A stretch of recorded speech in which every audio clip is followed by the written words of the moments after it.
السلام علیکم ورحمۃ اللہ۔ وعلیکم السلام جی ورحمۃ اللہ۔ بخیر ہیں آپ؟ جی جی اللہ کرم۔ حضرت ایک شعر کے تعلق سے معلوم کرنا تھا، اور سوشل میڈیا پہ وہ شعر چل رہا ہے، تو آپ اس کے بارے میں وضاحت فرما دیجئے کہ یہ شعر پڑھنا کیسا ہے۔ اور وہ شعر تو میں ہاشم رضا حسینی بول رہا ہوں، اچھا اچھا بریلی شریف سے رچا سے۔ جی جی جی جی تو حضرت شعر کچھ اس طرح سے ہے: گزر جائے گی شب ہوگی سحر آہستہ آہستہ، کرم گزر فرم جائے گی، شب دوبارہ پڑھیے۔ گزر گزر جائے جائے گی شب۔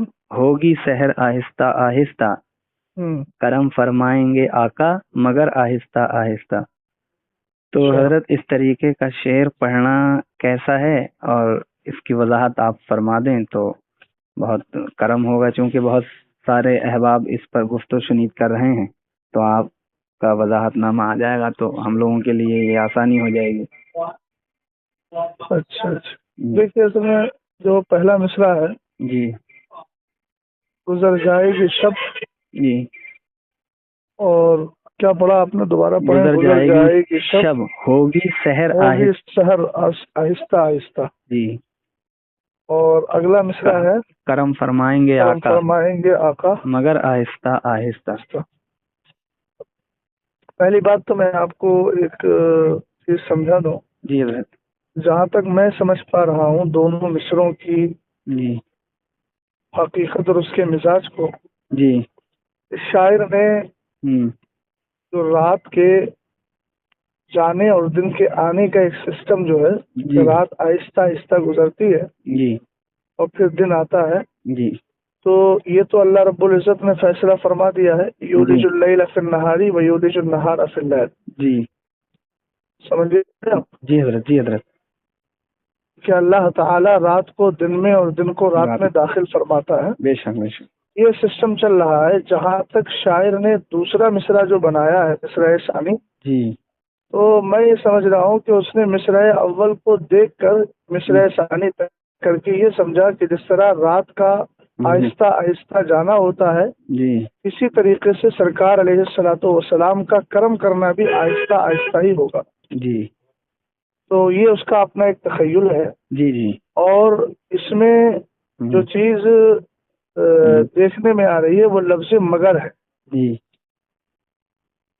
جی مگر آہستہ آہستہ، یعنی اس نے سرکار علیہ الصلوۃ والسلام کے کلام کو، جی نبی علیہ الصلوۃ والسلام کے کرم کو، جی اس نے صرف ایک صورت میں سمیٹ کے رکھ دیا ہے، جی اور وہ یہ کہ سرکار علیہ الصلوۃ والسلام کا جو کرم ہے وہ صرف آہستہ آہستہ ہی ہوتا ہے۔ لفظ مگر جب بولا جاتا ہے تو اور عربی میں اس کے لیے لفظ اللہ استعمال کرتے ہیں، جی اور اللہ یہ استثناء کے لیے آتا ہے، جی اور استثناء جو ہوتا ہے وہ حصر کا معنی دیتا ہے۔ جیسے قرآن نے کہا جی ان الانسان لفی خسر الا الذین آمنوا وعملوا الصالحات، جی بے شک۔ سارے انسان خسارے میں ہیں جی مگر وہ جو ایمان لائے اور نیک کام کیے۔ جی اب اردو میں اس کے لیے مگر اور سوا ان سارے الفاظ کو استعمال کرتے ہیں، جیسے لا الہ الا اللہ، جی ہے نا، نہیں ہے کوئی معبود مگر اللہ۔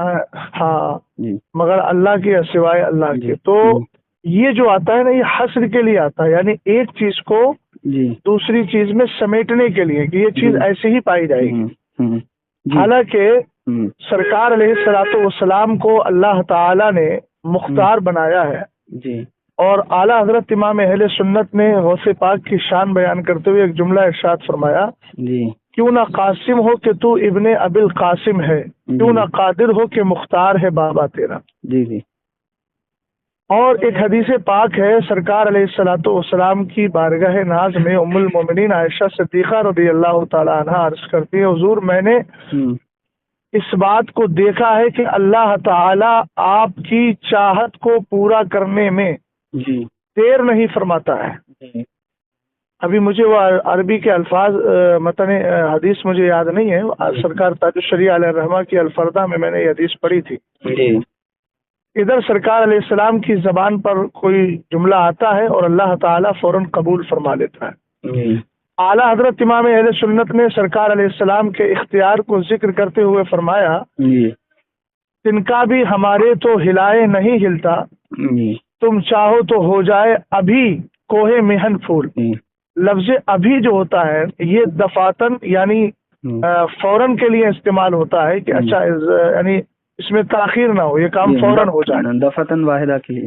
ہاں یعنی ایک دم اب سرکار علیہ الصلوۃ والسلام کو رب قدیر نے اختیار عطا فرمایا ہے. حضور مالک ہے اور حضور مختار ہے. خود اعلیٰ حضرت امام اہل سنت کی تجلی الیقین میں جملہ ہے کہ اللہ تعالیٰ نے اپنے حبیب سے خطاب ازل میں فرمایا جعلت فداء لک ملکی من العرش الی ما تحت الارضین. اے محبوب میں نے جو ہے وہ عرش سے لے کر فرش تک وہ سب کچھ میں نے تجھے عطا فرما دی ہے، بادشاہت تمہارے ہاتھ میں. تو سرکار علیہ السلام کو یہ اختیار ہے. حضور چاہے تو اپنی مشیت اور اپنے ارادے اور حکمت ایزدی اور الہی کے مطابق، اللہ کے فیصلے کے مطابق حضور چاہے تو فوراً کرم فرمائے، اور اگر حضور چاہے تو حضور کا کرم کچھ دیر کے بعد ہو. اس میں حکمت الہی، سمجھ گئے آپ. لیکن لفظ مگر بول دیں گے تو اس کا مطلب یہ ہوا کہ حضور کے کرم کو آپ نے صرف آہستگی میں ہی سمیٹ کے رکھ دیا. اچھا. جبکہ سرکار اعلیٰ حضرت کہتے ہیں میری تقدیر بری ہو تو بھلی کر دے کہ ہے محو اس بات کے دفتر پہ کروڑا تیرا. یعنی حضور علیہ السلام اگر چاہیں تو ہماری تقدیر میں جو بری چیز ہے اس کو بھی دور فرما دیں، اور حضور چاہے تو اچھی چیز کو، اچھی تقدیر کو باقی رکھے. اب سرکار علیہ الصلوۃ والسلام کے کرم کو صرف آہستگی میں سمیٹنا یہ مجھے کسی طرح سمجھ میں آنے والی بات نہیں ہے. سرکار علیہ السلام کی ثواب دید پر حضور علیہ السلام کے کرم پر ہے، ورنہ تو حضور کا اختیار دیکھیے کہ سورج الٹے پاؤں پلٹے، چاند اشارے سے ہو چاک، اندھے نجدی دیکھ لے قدرت رسول اللہ کی. سورج الٹے پاؤں پلٹے، آپ اردو میں ایک محاورہ سمجھتے ہیں کہ ابھی الٹے پیر پلٹ جا، یعنی فوراً چلا جا، یہ لفظ استعمال کیا جاتا ہے. الٹے پاؤں لوٹ جا، بولتے ہیں کہ نہیں بولتے ہیں. سرکار علیہ الصلوۃ والسلام نے اشارہ مبارک فرمایا سورج جیسی چیز نے نکلنے میں تاخیر کی. بولو. سرکار علیہ السلام کو رب نے یہ اختیار دیا ہے کہ حضور اشارہ فرمائے تو چیز فوراً پلٹ کے آ جائے. اس کا وجود اتنا بڑا ہے. تو صرف یہ کہنا کہ مگر اور مگر کے ساتھ اس کو حصر کر دینا یہ شعر میں کسی طرح مناسب معلوم نہیں ہوتا ہے. سرکار علیہ السلام کو اللہ تعالیٰ نے اختیار دیا ہے، حضور جیسے چاہے ویسے کرم فرمائے امتی کے حال کو دیکھ کر. سمجھ گئے آپ. سرکار تاج الشریعہ کہتے ہیں کسی کو وہ ہنساتے ہیں، کسی کو وہ رلاتے ہیں، وہ یوں ہی آزماتے ہیں، وہ چاہے وہ اب تو فیصلہ کر دیں. تو سرکار علیہ السلام کو اختیار ہے. سرکار علیہ السلام چاہے تو فوراً کرم فرمائے، حضور چاہے تو ہمارے حال کو دیکھ کر کرم آپ کا بعد میں ہو. آقا کریم علیہ السلام کے بے شمار ایسے معجزات ہیں کہ ادھر سرکار علیہ السلام کا کرنا ہوا، اشارہ ہوا، کہنا ہوا، ادھر وہ چیز جو ہے معرض وجود میں آ گئی. سمجھ میں آئی بات آپ کو؟ تو حضرت یہ مطلب یہ کہہ سکتے ہیں کہ آہستہ آہستہ ہوتا ہے، لیکن یہ مگر کا جو اس میں انہوں نے قید لگائی ہے تو یہ لفظ مگر سے یہ لفظ یہ تعبیر مناسب نہیں. سمجھے؟ ہاں یہ تعبیر مناسب نہیں ہے ایسا یہ کہنا کہ جو ہے آہستہ آہستہ حضور کا کرم ہوتا ہے. سرکار علیہ السلام کے کرم کو لفظ مگر کہہ کر کے صرف ایک سمت اور ایک جہت میں سمیٹنا، ایک زاویے میں سمیٹنا ہے. حضرت یہ لفظ مگر ہٹا کے مطلق. دوسری بات یہ ہے کہ شاعر نے جس نے بھی پڑھا ہو، میں تو نہیں معلوم ہے کس نے پڑھا بہرحال وہ، لیکن میں یہ سمجھتا ہوں کہ جو قائل ہے ایک بار اس سے بھی تھوڑا سا معلوم کر لیا جائے کہ بھئی تم نے یہ جو کلام لکھا ہے یا کلام پڑھا ہے تو ذرا اس کا کوئی ثبوت شرعی دے دیجئے کہ جس کو دیکھ کر آپ نے یہ شعر بنایا ہو. اچھا. یا پھر اپنا محض تخیل ہے.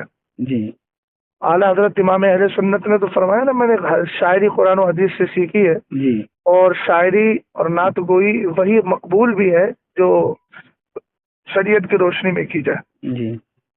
بہرحال جو میں سمجھتا ہوں وہ یہ کہ یہ تعبیر اس شعر میں مناسب نہیں ہے، اس کو تبدیل کر لیا جائے. تو اس طریقے کے دوسرے انداز سے اس طریقے کا الفاظ بھی کہنا روا نہیں ہے کہ مطلب سرکار صلی اللہ علیہ وسلم کے تعلق سے کہ کرم آہستہ آہستہ یا سرکار علیہ الصلوۃ والسلام کے کرم کو آپ ایک جہت میں کیوں سمیٹ رہے ہیں؟ یا تو آپ کے پاس کوئی ثبوت ہے؟ میں نے آپ کو چند ساری مثالیں دی ہے نا. تو اس کی تشہیر ریکارڈنگ جو ہو رہی تھی اس کی تشہیر اگر حضرت آپ کہیں تو کر دی جائے تاکہ جو خلجان واقع ہے لوگوں کے اذہان میں وہ دور ہو جائے۔ کوئی بات نہیں۔ السلام علیکم ورحمۃ